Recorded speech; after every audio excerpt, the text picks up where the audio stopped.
बिस्मिल्लाहिर्रहमानिर्रहीम। अस्सलाम वालेकुम नाज़रीन, आप देख रहे हैं प्राइम टाइम विद टीएम। मैं हूं तारिक महमूद। सेनेट इंतखाबात 3 मार्च को मुनक्किद होंगे और आइन के आर्टिकल 226 के तहत ही होंगे। सुप्रीम कोर्ट ने आज जो सदारती रेफरेंस था उस पर अपनी राय दे दी है, यानी अब सेनेट इंतखाबात खुफिया बैलेट के ज़रिए ही होगा। सवाल ये था सुप्रीम कोर्ट के सामने कि क्या सेनेट के इंतखाबात आइन के आर्टिकल 226 के ताबे हैं या नहीं हैं। अगर 226 के ताबे ना होते तो फिर जो सदारती ऑर्डिनेंस जारी किया गया था उसके मुताबिक इंतखाबात होते, लेकिन सुप्रीम कोर्ट ने वाजे कर दिया कि 226 के तहत ही सेनेट इंतखाबात हैं। ताहम इलेक्शन कमीशन को ये हिदायत की गई है कि वो ट्रांसपेरेंसी को यकीनी बनाए, इलेक्शन को शफाफ करे। ये भी कहा गया कि ये जो वोट है ये हमेशा के लिए खुफिया नहीं होता। बहुत सारी इसके बाद डिबेट शुरू हो गई। हुकूमत कहती है कि ये उनकी जीत हो गई है, ये ट्रांसपेरेंसी की जीत हो गई है। अपोजिशन कह रही है कि ये उनकी जीत हो गई है। इस फैसले के बाद जो विफाकी वज़रा हैं वो पहुँचे हैं इलेक्शन कमीशन के अंदर। उन्होंने चीफ इलेक्शन कमिश्नर साहब से मुलाकात की और ये कहा है कि फवाद चौधरी साहब ने कि जो सीक्रेसी है वो इलेक्शन कमीशन के लिए ये मामला, यानी बैलेट पेपर वाला मामला, खुफिया ना हो। ये भी कहा गया कि जी हम एक दिन में जो 1500 बैलेट पेपर्स हैं वो छापने के लिए तैयार है। उसके बाद जो मुस्लिम लीग नून का वफ्द है शाहिद खाकान अब्बासी साहब की सरबराही में, वो पहुंचा है। उन्होंने चीफ इलेक्शन कमिश्नर साहब से मुलाकात की है और उन्होंने बताया कि सुप्रीम कोर्ट के फैसले से ये वाज़े हो गया है कि ये जो इंतखाबात हैं वो पहले से जो मौजूद तरीक़ाकार है उसके मुताबिक ही होंगे। तो दिलचस्प बहस है जो जारी है हुकूमत की जानिब से भी और अपोजिशन की जानिब से। दूसरी जानिब बड़ी और दिलचस्प बातें हो रही हैं। पंजाब फार्मूला जिसमें बिला मुकाबला मुंतखब हुए थे, वही फार्मूला KPK में भी अपोजिशन के साथ उसके ऊपर मुज़ाकरात हुए। बाकायदा मौलाना फजल रहमान साहब के पास लोग भेजे गए, पीपल्स पार्टी से बातचीत हुई, 4 सीटों की पेशकश की गई कि एक टेक्नोक्रेट की सीट KPK में और एक विमेन की और 2 जनरल सीटें ले लें। अपोजिशन ने डिमांड की है कि उन्हें 3 जनरल की सीटें चाहिए, यानी 5 नशिस्तें KPK में उन्हें मिलनी चाहिए। फिर बलूचिस्तान में भी इसी तरीके से हुआ, जहां चेयरमैन सेनेट सादिक संजरानी साहब ने मौलाना अब्दुल गफूर हैदरी साहब से रब्ता किया और उनसे कहा कि जी बलूचिस्तान के अंदर भी किसी तरीके से बिला मुकाबला मामला हो जाए। वहाँ पे भी अपोजिशन ने डिमांड रखी है कि उनकी 5 से 6 सीटें बनती हैं वो होने दे। तो दोनों जगह पर फ़िलहाल कामयाबी नहीं हो सकी। सिंध में इस तरह की कोशिश नहीं हुई, लेकिन सिंध में और दिलचस्प सूरत हाल है। हुकूमत के जो 65 अरकान हैं, जिसमें पाकिस्तान तहरीक इंसाफ, मुत्तहदा कौमी मूवमेंट और GDA के अरकान हैं, इनके लिए कराची के होटल्स में कमरे बुक करा लिए गए हैं और अरकान असम्बली आज ये इन होटलों के अंदर मुंतकिल होना शुरू हो गए। यानी कल जो है वो होटल में क़याम करेंगे और फिर उसी तरीके से इकट्ठे होके जाएंगे सिंध असम्बली के अंदर, ताकि जो ख़रीदो फ़रोख्त का मामला है उसको अवॉइड किया जा सके। लेकिन सिंध के अंदर सूरत हाल दिलचस्प है और मेरी मालूमात के मुताबिक पाकिस्तान तहरीक इंसाफ के 3 अरकान असम्बली ऐसे हैं जिन्होंने वाज़े तौर पर अपनी पार्टी लीडरशिप को भी कह दिया है कि वो पीपल्स पार्टी के जो सेनेटर्स हैं उनको वोट देंगे। 2 अफराद ऐसे हैं जिन्होंने कहा है कि वो पाकिस्तान पीपल्स पार्टी ज्वाइन करेंगे और पाकिस्तान तहरीक इंसाफ को खैर बात कह देंगे। एक साहब का कहना यह है कि वो PTI में ही रहेंगे, लेकिन वो टेक्नोक्रेट की सीट पे सैफुल्ला अबड़ो को नहीं देंगे। तो बड़ी दिलचस्प मामला है। तमाम सूरत हाल वाज़े हो जाएगी 3 मार्च की शाम को। आज के प्रोग्राम में जो कानूनी नुकात हैं और जो सियासी सूरत हाल है उस पर गुफ्तगू करेंगे। मेरे साथ मौजूद हैं मुल्क के मुमताज़ माहिर कानून साबिक़ अटॉर्नी जनरल मोहतरम जनाब इरफान कादिर साहब, पाकिस्तान मुस्लिम लीग नून के सीनियर रहनुमा सेनेटर गौस नियाज़ी साहब, पाकिस्तान तहरीक इंसाफ के रुकन कौमी असम्बली मोहतरम जनाब लालचंद साहब और पाकिस्तान पीपल्स पार्टी के सेनेटर आजिज़ धामरा साहब। तो इरफान कादिर साहब, अगर आप रहनुमाई हमारी फरमा दें पहले कि ये मामला है क्या। अपोजिशन कहती है हम जीत गए हैं, हुकूमत कह रही है हम जीत गए हैं। सुप्रीम कोर्ट का फैसला दर हकीकत किसकी जीत है? मैं मामला आपको बता देता हूं कि सदारती रेफरेंस ये भेजा गया था, उसमें जो सवाल उठाया गया था वो ये था कि सेनेट के इलेक्शंस जो हैं ये आया आइन के नीचे होते हैं या ये इलेक्शन एक्ट के नीचे होते हैं, और क्या ये सीक्रेट बैलेट से होंगे या ये ओपन बैलेट से होंगे। तो उस पर सुप्रीम कोर्ट ने जब ये कह ही दिया कि ये इलेक्शंस जो हैं ये आइन और कानून के नीचे हैं, तो इसका मतलब है कि ये आइन के नीचे हैं। और अगर आइन के नीचे हैं तो 226 जो है वो साफ तौर पे कहता है कि आइन के नीचे जो इलेक्शंस हैं वो सीक्रेट बैलेट से होंगे। तो लिहाजा सीक्रेसी ऑफ बैलेट जो है उस पर तो अब कोई इशू नहीं है, वो तो वैसे ही होंगे जैसे कि पिछले 48 साल से ये होते आए हैं सीक्रेट बैलेट से, तो सीक्रेट बैलेट से होंगे। ठीक। अब जो बाकी जो शिके हैं उनके ऑर्डर की, जिसमें उन्होंने इलेक्शन कमीशन की जो अटेंशन है इस तरफ मबजूल कराई है, उनकी तवज्जो इस तरफ मबजूल कराई है कि जी आर्टिकल 218 को देखें और 220 को देखें और 222 को देखें, और ये आपकी जिम्मेवारी है कि आप फ्री और फेयर इलेक्शंस कराएं और आप करप्ट प्रैक्टिसेस को गार्ड अगेंस्ट करें। वो सारी बातें जो है वो तो रेफरेंस में पूछी ही नहीं गई। ठीक। तो लिहाजा वो जो सुप्रीम कोर्ट ने जो ऑब्जर्वेशन अपनी तरफ से दी हैं, मेरे नजदीक तो उन ऑब्जर्वेशन की तो कोई ज्यादा वक़्त कानूनी इस्तिलाह में तो नहीं है, और गालिबन इसीलिए जो एक जज साहब हैं याहिया अफरीदी साहब, उन्होंने बड़ी दो टोक राय दी है और उन्होंने कहा कि हमारे सामने तो कोई ऐसा कोई कानूनी सवाल ही रेफरेंस में नहीं रखा गया, लिहाजा हम इसको अनआंसर्ड ही भेजना पड़ेगा हमें, क्योंकि तो कोई सवाल ही रेज नहीं किया गया। तो ये सारी चीज है। अब उसमें कुछ उन्होंने शिकों में ये भी जिक्र किया है कि सीक्रेसी ऑफ बैलेट जो है एब्सोल्यूट नहीं है, और 67 का एक केस कोट किया है। वो 67 का केस फिर मैं कहूंगा कि इसलिए रेलेवेंट है कि 67 में तो 73 का कॉन्स्टिट्यूशन था ही नहीं, आर्टिकल 226 तो था ही नहीं। जब आर्टिकल 226 आ गया था तो जो सबसे रेलेवेंट केस है वो वसीम सज्जाद साहब का है, जिसमें कि सीक्रेसी को टेम्पर किया गया इस तरह से कि उसमें कुछ बैलेट पेपर पे कुछ निशानियां लगा दी गई, तो वो जो वोट्स थे, वो जो बैलेट पेपर पे निशानियां लगाई थी, वो सुप्रीम कोर्ट ने इनवैलिडेट कर दिए थे, डिक्लेयर कर दिया था कि वो इनवैलिड हो गए। तो लिहाजा उससे क्लियर हो जाती है बात उस फैसले से कि सीक्रेसी जो है वो एब्सोल्यूट है। इवन पोस्ट इलेक्शन स्टेज पे भी आप बैलेट जो है उस पर किसी किस्म का निशान नहीं लगा सकते, चाहे जाए कि आप कहें कि जी अब आपने बार कोड उस पर लगा देना है। तो ये सारी चीजें तो सुप्रीम कोर्ट आंसर कर चुकी है। और वो जो केस है जो 67 का, उसमें तो ये बात ही नहीं थी, उसमें तो बात थी कि एक बंदा इम्पर्सोनेट कर रहा था, वो इम्पर्सोनेशन का केस है, तो वो वैसे भी रेलेवेंट है। तो इरफान साहब, ये जो फेडरल मिनिस्टर्स कहते हैं कि जी सीक्रेसी ऑफ बैलेट जो है वो ये वोटर के लिए तो है लेकिन वो इलेक्शन कमीशन के लिए नहीं है, उनके लिए खुफिया नहीं है, वो सीरियल नंबर हो जाएं, ये क्या बात है? ये इसलिए गलत बात है कि आइन में तो ये नहीं लिखा हुआ कि ये जो सीक्रेसी ऑफ बैलेट है ये सिर्फ वोटर के लिए है, ये तो नहीं लिखा। ठीक। और ये भी नहीं लिखा हुआ कि सीक्रेसी ऑफ बैलेट जो है वो इलेक्शन कमीशन के लिए नहीं है। वहां पे तो अक्रॉस द बोर्ड लिखा हुआ है कि बैलेट की सीक्रेसी जो वो मेंटेन होगी, और अगर आप सीक्रेसी ऑफ बैलेट को छोड़ देते हैं और ओपन बैलेटिंग कर देते हैं तो फिर वो इलेक्शन कहाँ रहेगी, वो तो फिर डिक्टेशन हो जाएगी, क्योंकि फिर तो जो ताकतवर तबके हैं लोग डर के मारे जो जहां वो चाहेंगे उधर ही वोट देंगे। तो वो तो मैं समझता हूँ ज्यादा करप्ट प्रैक्टिस उसमें मुजमिर होगी। अगर आप इसको सीक्रेट बैलेट को ओपन बैलेट में कर देंगे तो वो करप्ट प्रैक्टिस की ज्यादा रास्ते खुलेंगे। सीक्रेट बैलेट जो है ना वो ना करते हुए भी it is capable of least abuse, उसका जो अब्यूज है बहुत कम हो सकता है, लेकिन अगर ओपन बैलेट करेंगे तो वो तो सरापा अब्यूज बन जाएगा हमारे आइन की प्रोविजन। इसलिए पार्लियामेंट भी आने वाले दिनों में इसको इस तरह से तरमीम नहीं करेगी, और सारी दुनिया की जमहूरियतें जो वेस्टमिंस्टर टाइप पाकिस्तान टाइप जमहूरियतें हैं पार्लियामेंट्री और इवन प्रेसिडेंशियल, वो बैलेट की सीक्रेसी जो है वो तो तकरीबन अब यूनिवर्सल हो चुकी है। ठीक। तो इरफान साहब एक और लास्टली मुझे ये बता दीजिएगा कि अगर ये कहीं किसी लम्हे पे डिस्क्लोज भी हो जाता है कि इन्होंने वोट दिया है, तो भी इस पे कानूनी तौर पर तो कोई कतगन नहीं है कि आप किसी उसको वोट नहीं देते, क्योंकि ना तो फ्लोर क्रॉसिंग का इतलाक होता है ना कोई और लीगल बाइंडिंग है इसके ऊपर। आपने बड़ा सही कहा है कि कानून में तो कोई पाबंदी नहीं है कि आप सिर्फ अपने जो पार्टी का बंदा है, जो पार्टी लाइन दी है, उसी को वोट देंगे। अगर ये बात होती तो फिर वोटिंग की जरूरत ही नहीं थी। फिर तो सीधी सीधी वो जिस तरह वो एक जज साहब कह रहे हैं कि जी उतने तनासब से आना चाहिए, तो वो तो फिर वो ऑटोमेटिकली फिर वो तो सिलेक्शन हो जाएगी, वो तो इलेक्शन की जरूरत ही फिर नहीं रहती। दुरुस्त। जी। और ये एक और चीज़ इरफान साहब कि ये जो ऑब्जर्वेशन में थी कि वोट जो है वो हमेशा के लिए खुफिया नहीं रखा जा सकता, इससे मुराद क्या है?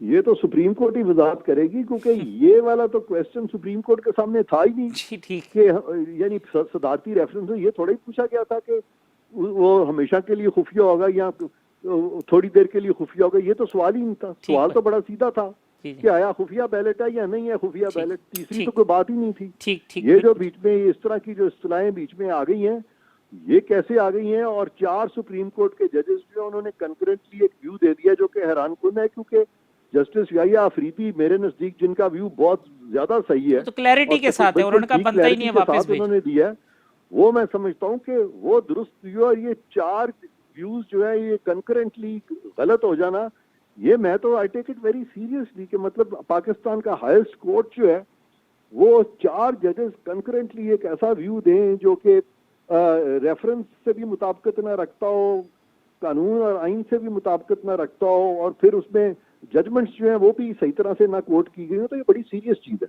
ठीक, इरफान कादिर साहब बहुत शुक्रिया वक्त देने के लिए। लालचंद साहब, इरफान कादिर साहब की गुफ्तगू आपने सुनी, मैं चाहता हूँ डिबेट का आगाज़ आप करें। उन्होंने कहा जब क्लैरिटी है इस डिसीजन के अंदर तो फिर कन्फ्यूजन क्यों फैला रही है पाकिस्तान तहरीक इंसाफ के? जी वो जीत गए। जी शुक्रिया कि आपने मुझे अपने शो में मदऊ किया है। बेसिकली ये प्रेसिडेंशियल रेफरेंस था, वो भेजा गया था सुप्रीम कोर्ट को, ठीक, और सुप्रीम कोर्ट ने एक बेंच कॉन्स्टिट्यूट किया जो 5 मेंबरान में था, जिसमें चीफ जस्टिस खुद शामिल थे। उन्होंने एक फैसला दिया है और वो फैसला हमारे सामने है।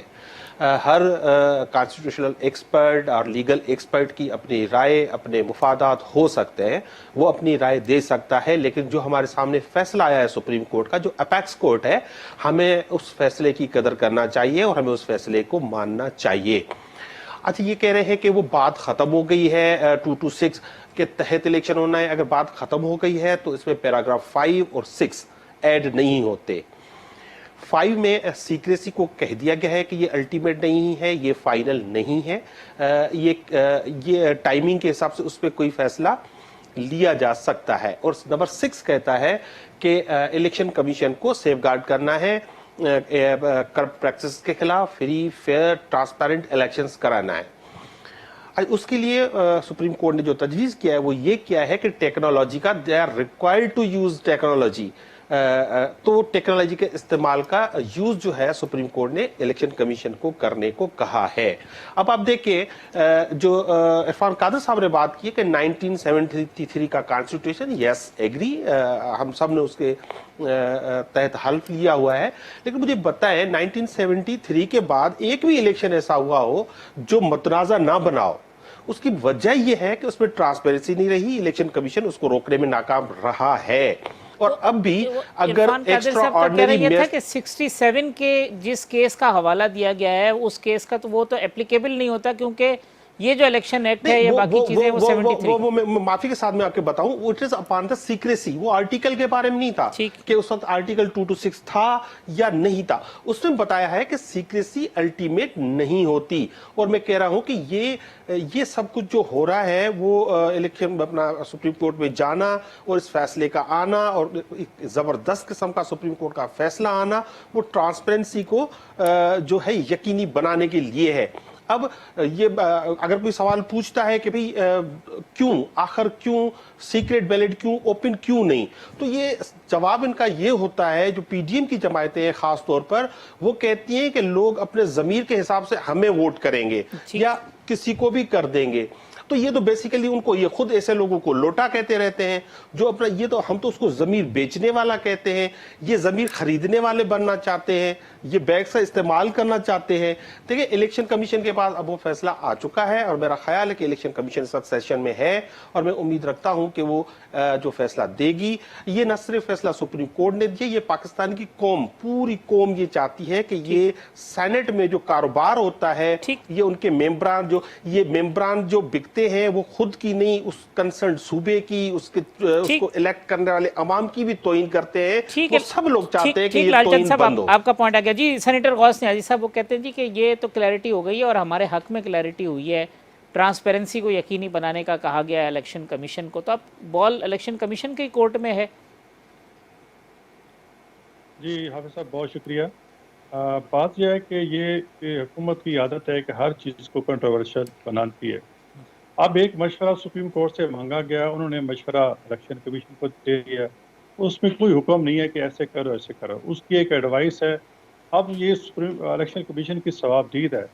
पहले तो मैं इरफान कादिर साहब की बात इत्तेफाक करता हूँ कि ये चीज़ तो सुप्रीम कोर्ट से एडवाइस तो मांगी नहीं गई थी, वो किस तरह उन्होंने दे दी।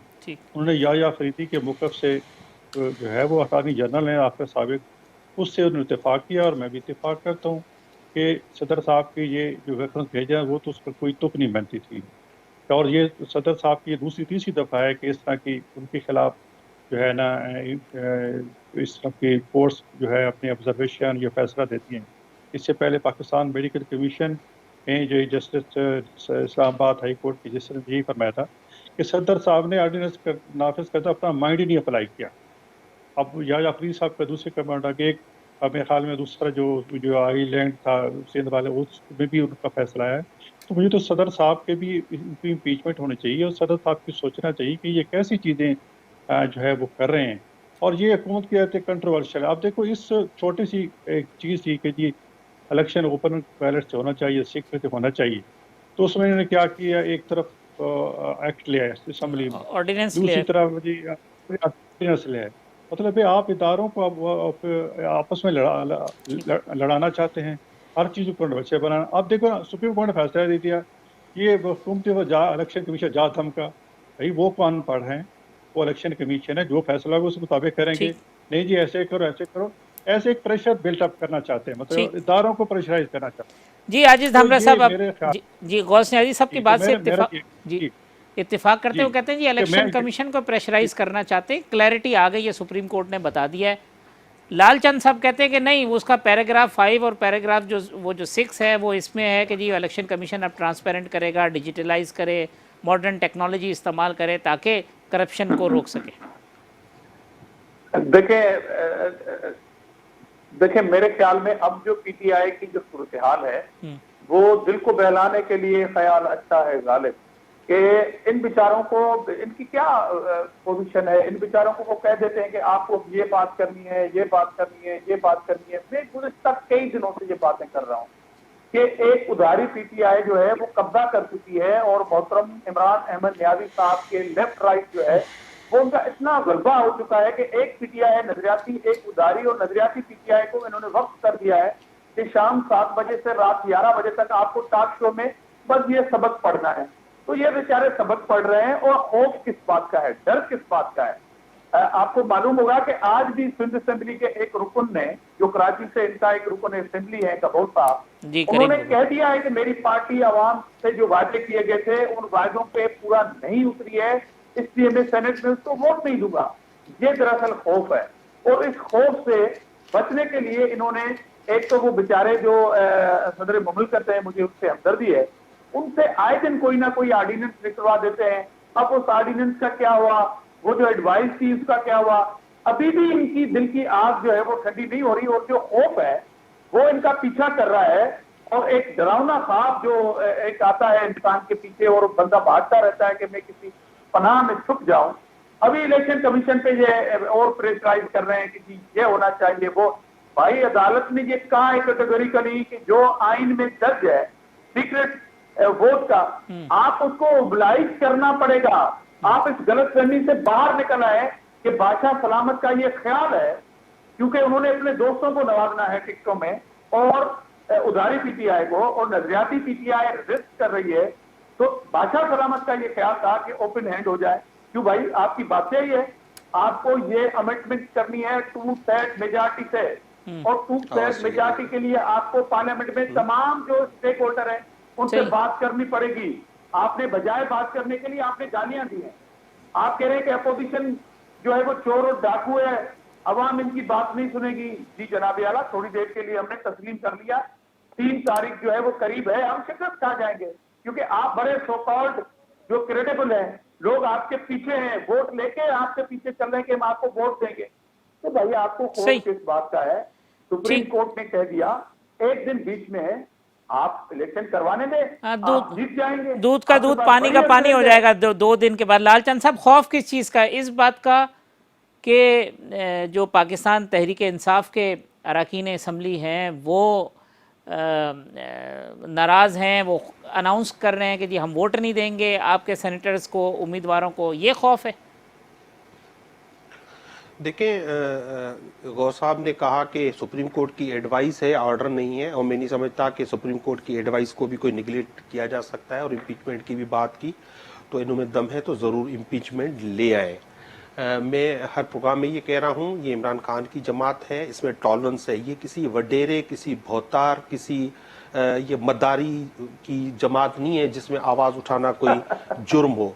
इसमें जो लोग आवाज उठाना चाहते हैं वो डेफिनेटली उठा सकते हैं और हम उनको मुतमिन करते हैं। प्राइम मिनिस्टर ने आज भी आपने देखा वो अपने जो भी एमएनएस जिन जिन की वो रिजर्वेशन तो कह रहे हैं आज तो अरकान कौमी असम्बली कह रहे हैं उनके लिए ईद का दिन है। ये 2.5-3 साल बाद जो है ना ऐसा माहौल है कि पीएम साहब जो है ना वो पार्लियामेंट में आके बैठे और इमरान खान से मिलकर बड़े बड़ों की ईद हो जाती है, बड़े बड़े लोग खुश होते हैं। क्योंकि देखिए किसी ऑनेस्ट इंसान से अगर आप मिलेंगे ना तो आपको खुशी होगी, किसी मदारी से आप मिलेंगे ना तो आपको क्या खुशी होगी, कोई ऐसी आपको खुशी उसकी नहीं होगी। और ये जो चीखें मार रहे हैं ना इनकी चीखें और तेज होने वाली हैं। आपको मैं बताऊं पीपल्स पार्टी पंजाब से फॉर्मली विथड्रॉ हो गई है। अब उसने ऐलान कर दिया है कि हमारा पंजाब से हम कभी नहीं आएंगे, पंजाब का रुख कभी नहीं करेंगे। नून लीग तीनों सूबों से फारिग हो गई है। सिर्फ वाहिद पार्टी है जो इस फेडरल पार्टी बची है वो पाकिस्तान तहरीक इंसाफ है और इनको नजर आ रहा है कि सेनेट में पाकिस्तान तहरीक इंसाफ अक्सरियत ले जाएगी। अब ये चीखें जो मार रहे हैं, ये अरबों रुपए खर्चा करने की बातें कर रहे हैं, ये कह रहे हैं कि हम जो है हमें जमीर का वोट मिलेगा। जिस अब लोटू को ये जमीर इनका जमीर ही लोटा है तो ये लोटू के जमीर को पे कहते हैं वैसा ही वोट मिलेगा जैसे चेयरमैन सेनेट के टाइम पे आपको जमीर का वोट मिला था। सर हमें कोई वोट नहीं मिला, हमें कोई वोट नहीं मिला। ये तो पीपल्स पार्टी ने धोखा किया नून लीग से। अब नून लीग करेगी यूसुफ रजा गिलानी से, इसमें हमारा क्या कसूर है? ये खुद भुगते, ये खुद जैसे बिल्कुल पहले इन्होंने खुद पे एक दूसरे पे केसेस बनाए हुए हैं। हमने आके इन पे केसेस बनाए थे, हमने को पनामा जाके निकाला था, हमने कोई फेक अकाउंट्स खोले थे।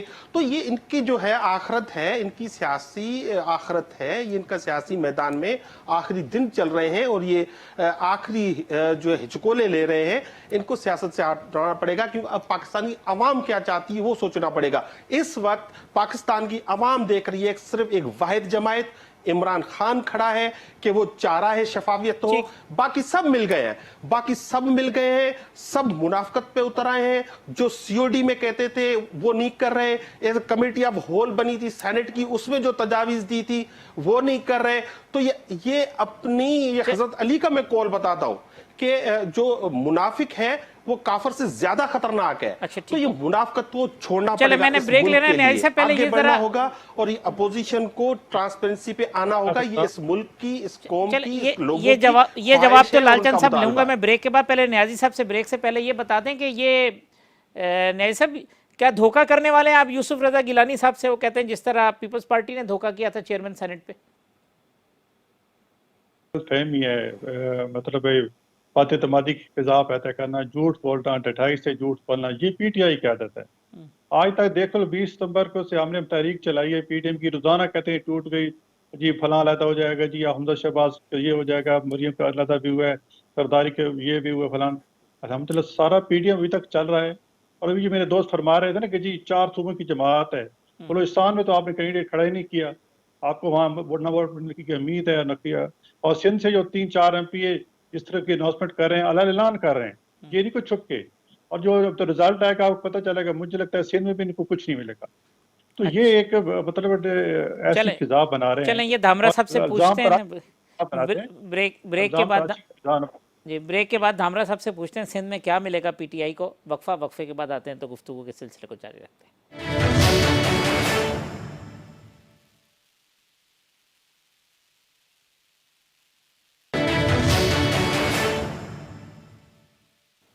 वेलकम बैक नाज़रीन। सेनेटर आजिज़ धामरा साहब, लालचंद साहब, सेनेटर गौस न्याजी साहब हमारे साथ मौजूद हैं। आजिज़ धामरा साहब, जो लालचंद साहब ने बातें की वो कहते हैं जी श्रिंक हो गए, पंजाब से आपने हाथ जोड़ लिए, आप कभी भी पंजाब में आप नहीं आएंगे।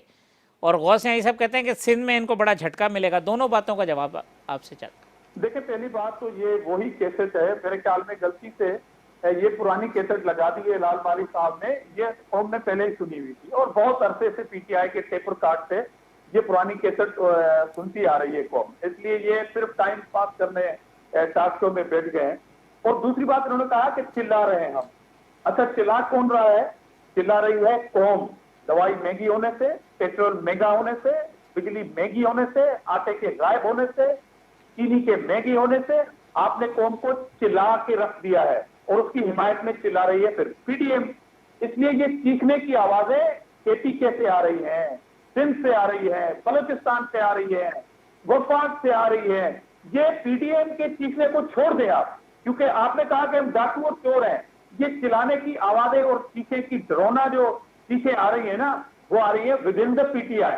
वो नजरियाती पीटीआई बेचारी जो परेशान है कि उधारी पीटीआई ने उनका गला दबाया हुआ है, इसलिए ये चीखने की आवाजें। लाल वाली साहब जरा चेक कीजिएगा कि कहीं अपनों की तो नहीं आ रही है।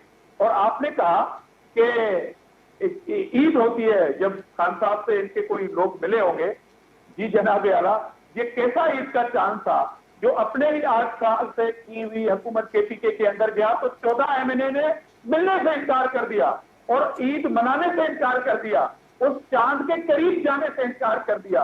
ऐसा दीदार कम से कम केपीके में अलग-अलग दिनों पे होती है बेटा। छुटकारा चाहती है ऐसे दीदार से। अभी तो आपके अपने एमएनए अदम एतमाद कर रहे हैं आपके, इसलिए आपको ये जान लेना चाहिए कि 2.5 साल बाकी पड़े हैं, और अगर कौम की चीखें आपके कानों तक नहीं आ रही तो अपने ही लोगों और अराकीन की चीखें आप सुन लीजिएगा। आपको ये फिक्र नहीं करनी चाहिए कि पंजाब में पीपुल्स पार्टी 0 पे आ गई। चलो मैं आपसे इत्तेफाक करता हूं कि पंजाब में हम 0 है, मान लिया, मगर उसका कौम को क्या फायदा होगा? आपने कौम को क्या दिया, उसका अल्टरनेट क्या दिया? अच्छा दामला साहब, वो कहते हैं अरबों रुपए लेके आप बैठे हुए। महंगाई किस पोजीशन पे है? और सिंध के अंदर देखें, कल ही हमारे ऊपर इल्जाम ना लगाएं, इनके अपने अराकीन जो है वो दिन धारे अदम एतमाद कर रहे हैं, मीडिया के अंदर अदम एतमाद कर रहे हैं। वो कहते हैं अरबों रुपए लेके आप अरबों रुपए खर्च कर रहे हैं आप जमीर खरीदने के लिए लोगों के। देखें, अरबों रुपए इनकी एटीएम मशीन इन्होंने एक्टिव कर दी है, जो मुकाबला हो रहा है इस्लामाबाद में पाकिस्तान बिटवीन आईएमएफ के दरमियान। तो आईएमएफ को जितवाने के लिए, अपने ही लोगों को खरीद करने के लिए पाकिस्तान की तारीख में ये वाहिद इलेक्शन हो रही है, और पाकिस्तान की तारीख में ये वाहिद हुकूमत है जो अपने ही लोगों को खरीदने के लिए अपनी एटीएम को एक्टिव किया हुआ है। अब इससे ज्यादा बदकिस्मती इन ईद के चांद की और क्या हो सकती है? लालचंद साहब, ये अपने लोगों को ही खरीदने के लिए वो कहते हैं एटीएम मशीनें ऑन हो गई हैं हफीज शेख के लिए, क्योंकि आईएमएफ को जिताना है, आपने सरकारी खजाने से पैसे। देखिए, पहले तो मैं स्ट्रांग एक्सेप्शन लेता हूं इनके रिमार्क्स की, आईएमएफ की, क्योंकि हफीज शेख सिंध का बेटा है, वो शिकारपुर से है। इमरान खान ने सिंध को इज्जत बख्शी है कि शिकारपुर के बेटे को कहते हैं ये सिंध का बेटा हमेशा वजीर बनने के लिए आता है और फिर वजारत खत्म होती है। बिल्कुल बिल्कुल। और दूसरी तरफ एक सजा याफ्ता, सुप्रीम कोर्ट से सजा याफ्ता उम्मीदवार है, और सब पीडीएम के जो भी नैबजदा लोग हैं जिन पे करप्शन के चार्जेस है, उन सब ने अपना लीडर उनको चुना है। एक बात। दूसरी बात कि मैंने कहा कि ये कितनी भी चीखें मार लें, कुछ नहीं होने वाला, ये इनको अच्छी तरह से पता है। इनका वही हशर होगा जो पीडीएम का हो चुका है। लाल वाली साहब, अपोजिशन की चीखों को छोड़ दो, इग्नोर कर दिया। ये देखिए, मुझे 1 मिनट बात कर लेने देना, फिर आप अपनी बारी पे कर लें।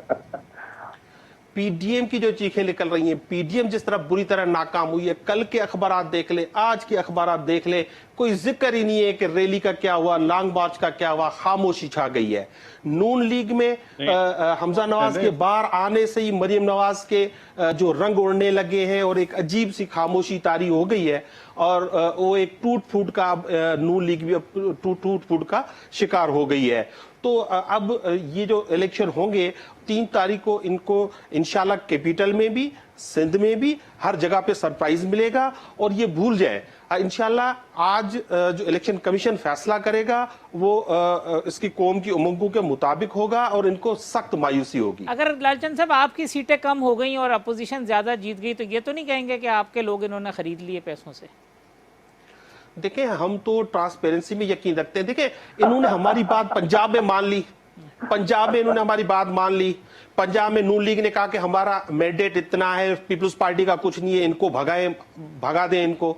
वो वहां से भाग गए पीपल्स पार्टी वाले, जो मैंडेट पीटीआई का था वो मिल गया। हम तो हर जगह पे चाहते हैं जिसकी जितनी प्रोपोर्शनल रिप्रेजेंटेशन है उनको मिल जाए। हम नहीं चाहते कि ना हम इस कोयले के कारोबार में इन्वॉल्व होना चाहते हैं, जिस तरह ये कह रहे हैं कि हम जा रहे हैं और जमीन के मुताबिक लोग फैसला करेंगे। यानी इनका कहना है जो लोटे बनेंगे उनका जमीर जागता है। ये टर्म में पहली दफा सुन रहा हूं। और हाँ, सुप्रीम कोर्ट का जो फैसला है, ये डिटेल जजमेंट भी आनी है, ये आप ना भूलें कि इसकी डिटेल जजमेंट नहीं आएगी। 3 मार्च के बाद मुझे यकीन है 3 मार्च के बाद भी आ जाए, लेकिन अभी भी अगर कोई, अच्छा ये जो कह रहे हैं कि प्रेशर दे के वोट, ये जो एमपीए एमएनए बनते हैं ये भी अगर प्रेशर्स में आते हैं, ये भी किसी से डरते हैं, तो फिर कौम का खुदा ही हाफिज है। इनको तो नहीं डरना चाहिए, इनको तो अपने, ये जमीर की बात करते तो जमीर के मुताबिक वोट करना चाहिए, जैसे 99% लोग करेंगे, ये लोटे तो 1-2% लोग बनेंगे। तो जो ये बाकी जो इनकी जो पोजीशन है, सिंध में सिर्फ एक इमरान खान का सिपाही है, हलीम आदिल शेख। सीएम जिस वक्त बात करता है तो हलीम आदिल शेख का नाम लेता है, वुज़रा बात करते हैं तो हलीम आदिल शेख का नाम लेते हैं। तो उस एक सिपाही ने इनके जो चक्के छुड़ा दिए हैं, ये इमरान खान को चैलेंज ना करें तो बेहतर है। चले, ये धाबरा साहब आपसे लूंगा मैं पहले। वो कहते हैं हमजा साहब जब से बाहर आए, मरियम साहिबा के औसान खताएं टूट फूट शुरू हो गई है। और ज़मीर वाली बात, तो आप तो सेनेट के उस प्रोसेस में थे जब संजरानी साहब को वोट देने वाला मामला हुआ था, न्याजी साहब, अभी जब नो कॉन्फिडेंस हुई थी।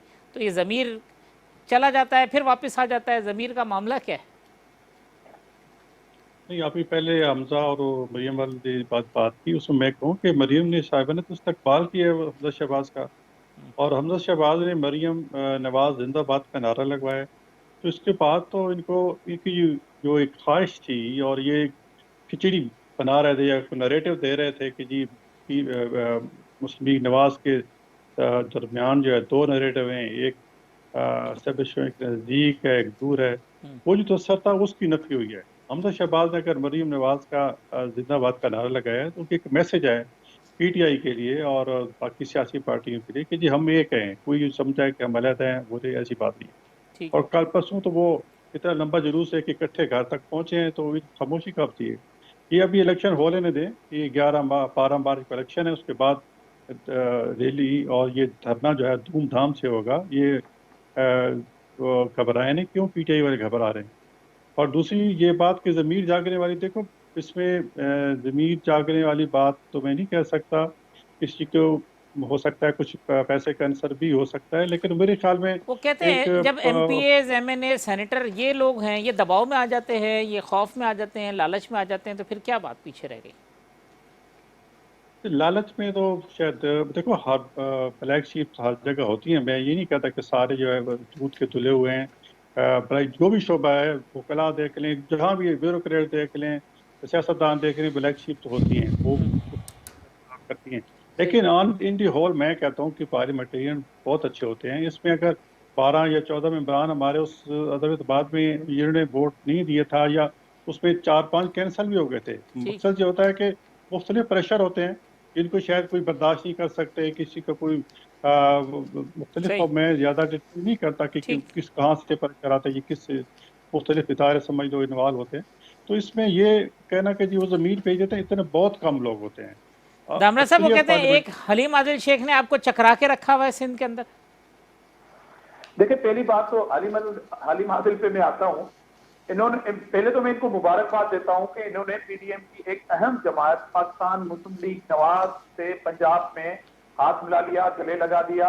और ये अच्छी बात है कि इन्होंने जो चोर चोर कहते थे उनको उसी जमात के साथ मजबूर हो गए। ये इतने कमजोर हो गए अंदर से कि उनसे हाथ मिला लिया, और जिसको मैं खुश आइंदा करार देता हूँ और वेलकम भी कहता हूँ। देखिए ना, मैं दुखी नहीं हूँ, खुश आमदीद कहता हूँ। जो अच्छा काम करेंगे हम उससे इनको वेलकम भी करेंगे। वो तो आपको भी गले लगाने को तैयार है, सिंध में आप लग नहीं रहे ना गले। दूसरी बात नहीं, हम इन नायलों करप्ट कौम दुश्मनों से क्यों लगेंगे। और दूसरी बात, इन्होंने कहा कि इलेक्शन कमीशन जो है बड़ा तारीखी फैसला देगी, मगर सेनेट इलेक्शन के हवाले से, क्योंकि इनकी सुई अटकी हुई है सेनेट इलेक्शन पे।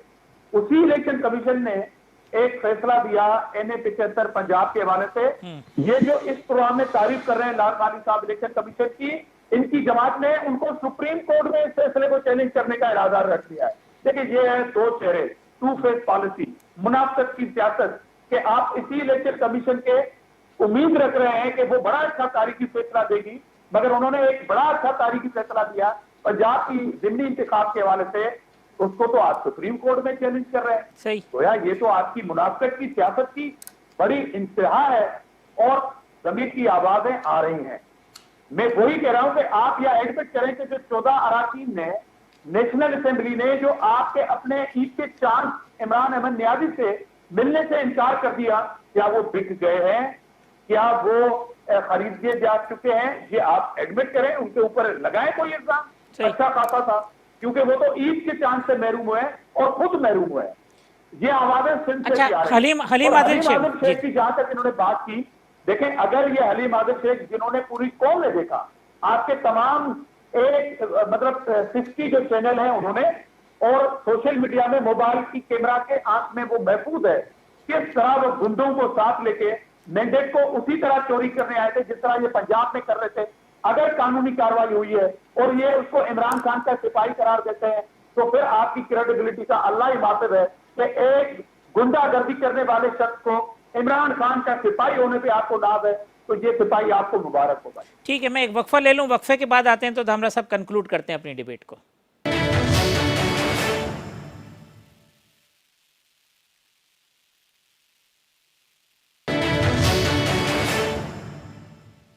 वेलकम बैक नाज़रीन। सेनेटर गौस नियाज़ी साहब, सेनेटर राजेश धामरा साहब, लालचंद साहब मेरे मेहमान हैं। लालचंद साहब, लास्ट सेगमेंट है, ये बताएं कि अब ये 3 मार्च का इलेक्शन सर पे खड़ा है, कोई सेटबैक हो सकता है तहरीक इंसाफ को? यूसुफ रज़ा गिलानी को बड़ा सियासी धचका पहुंचा सकते हैं, कहीं और सीटें कम हो सकती हैं। अगर ये सब कुछ हुआ तो ये तहरीक इंसाफ के लिए कितना नुकसानदेह होगा? देखिए, ये सब जमायतें पाकिस्तान के आइन और कानून की बात करती हैं। तो एक दस्का का इलेक्शन हुआ 75 का, उसको लेके इन्होंने उधम मचाया हुआ है। जो पाकिस्तान तहरीक इंसाफ वो सीट जीत गई थी, अगर ना जीतती तब भी कोई फर्क नहीं पड़ रहा था। किसी सीट के ऊपर नीचे होने से कोई ऐसा अपसाइड डाउन कोई फर्क नहीं पड़ता। और जहां तक कैपिटल में इलेक्शन के हवाले की बात है, तो आप देखेंगे पाकिस्तान तहरीक इंसाफ के जो उम्मीदवार हैं वो भारी अक्सरियत से, जो उनकी ऑलरेडी हमारी 13 एंड अबव जो सेनेट में अक्सरियत है, हम वो उससे सीट जीतेंगे। और बाकी सिंध में भी अगर ये सोच रहे हैं कि किसी के मेंबर को खरीद कर सकेंगे, मैं नहीं समझता कि पाकिस्तान तहरीक इंसाफ का कोई मेंबर जो को ये खरीद कर पाएंगे या वो कोई इतना कमज़ोर होगा। हाँ, यकीनी तौर पे ये अपनी कोशिशें करेंगे, लेकिन एक बात तय है जो मैंने पहले भी कही है, आज के दिन पूरा पाकिस्तान देख रहा है और ये तारीख बनेगी कि एक वाहिद शख्स, एक वाहिद पार्टी पीटीआई थी जो शफाफियत के लिए लड़ रही थी। लालचंद साहब, ये इलेक्शन कमीशन ने तो जो फैसला दे दिया डस्का वाला, फिर वो कबूल करके दोबारा रीपोलिंग में चले जाए। देखिए, लेकिन अब उसको चैलेंज एक बात सुने। अच्छा, उस फैसले में ये आया है कि आप सुप्रीम कोर्ट नहीं जा सकते, आप किसी और कानूनी फोरम पे, हमको बंदूक लेके तो नहीं निकल गए ना, हमने सुप्रीम कोर्ट जाने का फैसला किया है। जो जैसे अगर जरदारी साहब को सजा आ गई थी तो क्या वो सुप्रीम कोर्ट या हाई कोर्ट जमानत में नहीं गए थे, बस मान के बैठ गए थे? देखिए, वो इमरान खान साहब ने कहा आए दोबारा मैदान में। देखिए फोरम्स हैं, जैसे इनका पलूशा खान को आज एक फोरम पे इनको रिलीफ मिल गया है। जबकि सिंध में जो सेनेट की जो सीटें हैं, सिंध में ये जो सेनेट के टिकट देते हैं, ये जीतते हैं सिंधी लोगों के टिकट पे। जो रूरल सिंध है वहां से ये जीत के आते हैं, टिकट पंजाब के लोगों को दे देते हैं। तो देखिए, ये प्रोसेसेस हैं, ये चलते हैं और इसको डेमोक्रेसी को मजबूत करने की जरूरत है। और इन पार्टियों को अब रियलाइज कर लेना चाहिए कि अब वो पाकिस्तान नहीं जिसको इन्होंने लूटा था, और ये उसी तरह कमजोर करते रहेंगे। अब पाकिस्तान मजबूत हाथों में है और पाकिस्तान मजबूत बनता जाएगा। और इनका जो है, अगर यही रवैया रहा तो अवाम इनको दिन ब दिन रिजेक्ट कर देंगे। न्याय साहब, क्या इलेक्शन के हवाले से आपकी प्रेडिक्शन, चीज़ें, पॉलिटिकल विजन क्या कहता है कि सेनेट इलेक्शन के अंदर कोई बड़ा अपसेट होगा हुकूमत के लिए? बिल्कुल जी, देखें कौमी असम्बली में जो पीटीआई की स्ट्रेंथ है 155 या 156 है, ठीक है ना। और इनके पास के लिए कम से कम 15-16 वोट शार्ट हैं और वो इत्तेहादियों को मिला के पूरा करते हैं जी। इत्तेहादी चीज़ से नाराज हैं, इसलिए इत्तेहादी हमारे से राब्ते में, और हमें उम्मीद है कि इंशाल्लाह यूसुफ रज़ा गिलानी जो है वो जीतेंगे। और ये जो कहते हैं ना कि जी, जिस तरह राना साहब दिन फरमा रहे थे, राना सरवर साहब के जी, पिच्चू जो खाई जाओ उत्तर रौला पाई जाओ, ये मंडी तो इन्होंने लगाई है। ये इमरान खान ने स्टेटमेंट दिया है कि जी 70 करोड़ जो रुपया लग गया है बलूचिस्तान में, इनको रेट का कहाँ से पता चला? और जो वीडियोज आई हैं वो इन्हीं के बंदों को आई हैं, और इन्हीं के बंदों मतलब पैसे लिए और वोट जो है वो जो क्या कहते हैं हाथ स्टेटिंग इन्हीं के बंदों ने किया है ना। और फिर उनकी एक्शन क्या लिया, चंद FDS को फारग किया, फिर दोबारा उनको इलेक्शन दे के जो मिला लिया। और जो सुल्तान साहब है, जो वजीर कानून है, जिसको निकाला, उसको फिर बुला के उसको शामत कर रहे हैं कि जी आप वोट दो। उसी पे इल्ज़ाम है मनी डालने का और वो जो वोट खरीदने का। तो ये इनके डबल दोहरा में यार, ये नहीं चाहते। कि जी इसमें ये सिर्फ सियासी पॉइंट स्क्वायरिंग के लिए कि हम तो शफाफियत चाहते हैं, पोजीशन जो है ये करप्ट है और हम साफ पर, हालांकि जितने करप्ट ये हैं और जितने करप्शन इनके दौर में बढ़ी है, आप एमनेस्टी इंटरनेशनल की रिपोर्ट बना देख लें तो साथ ये पाकिस्तान और नीचे चला गया है। तो ये सारे करप्शन खुद कर रहे हैं, इल्ज़ाम पीडीएम पे, और सारा ये इसने शोर इसने बचाया। और अब अदालतें आइन और कानून से बाहर कैसे जा सकते, और बड़ा ये तारीखी मुताना फैसला है कि जी आइन और कानून की इताअत करें। और इलेक्शन कमीशन अपना वर्जन पहले दे चुका है कि सिक्रेसी का मतलब सिक्रेसी है, ये खुफिया बैलेट होगा और उस तरह करेंगे। तो इनको हो लेने दें ताकि इनको भी पता चले कि इनकी पार्टी किस कदर मकबूल है, इनके एमपी हमारे इस कितने इनके साथ सिंसियर हैं, ये पता चलने दें। हम कोई ज़्यादा नहीं कर रहे, हमारा तो पंजाब में है, उसमें हमने अपने सीटें जो है हमारे तो 6-7 हमें एमपी जो थे वो बचते थे, अभी हम पीपल्स पार्टी का वोट दे सकते थे। ठीक। और ये जो सब पंजाब में एक आप बात जी, करिए, पंजाब में जो मुकाबला हुआ है इसकी कीमत इनका इसको अंदाजा होगा वो जब मरकज में होगा। ये जरदारी साहब वैसे कच्ची गोटी नहीं खेलते कि जी फिर ऐसे अपना बंदा वापस चलिए परवेज लाई से। जरूर मुझे लगता है कोई ना कोई एग्रीमेंट सियासी ये सियासत में कुछ लो और कुछ दो की बात होती है, जरूर बार्गेनिंग की होगी और आप देखेंगे कि उसका रिजल्ट जो है धामरा साहब 3 तारीख आपको पता चल जाएगा। ये क्या बार्गेनिंग हुई है? गौस नियाज़ी साहब कहते हैं जरूर कुछ ना कुछ हुआ होगा, कच्ची गोलियां नहीं खेली आसिफ जरदारी साहब ने, तो क्या हुआ होगा? देखें, हम सिर्फ ये कह रहे हैं कि आप अपने अराकीन को पीटीआई काबू कर ले।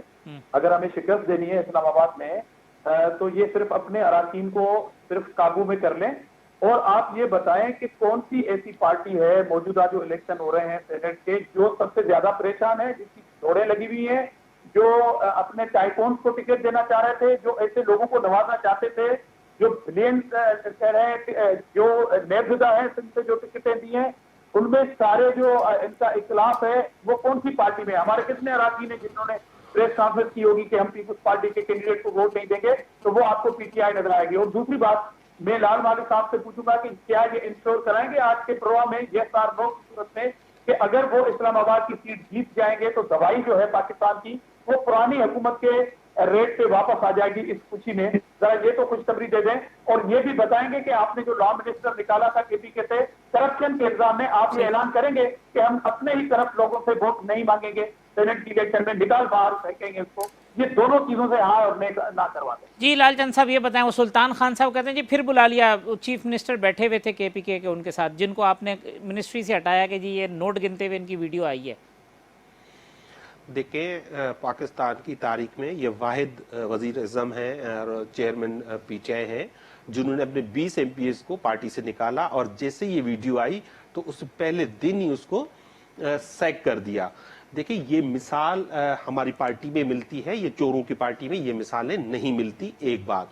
दूसरी बात, दवाएं कम करने की बात, दूसरी अशिया कम करने की बात, यकीनी तौर पे ये सेनेट का इलेक्शन हम जीतेंगे, हमें कानून साजी में जो है ज्यादा प्रेफरेंस मिलेगी, हम आसानी से कानून साजी कर सकेंगे और इंशाल्लाह इस मुल्क से जो दौलत है वो सुल्तान खान का कहते हैं वोट लेंगे, स्विट्जरलैंड सुल्तान खान का वोट लेंगे लालचंद साहब की हुई है मनी, तो ये उसके लिए हम सख्त कवानीन बनाएंगे। और जब ये पाकिस्तान का लूटा हुआ पैसा वापस आएगा, सुल्तान खान का वोट चाहिए आपको केपीके में कि नहीं चाहिए?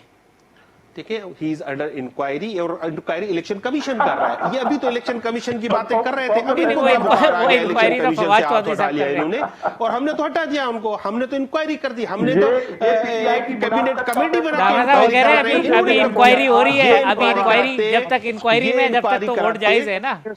ये इंक्वायरी कराते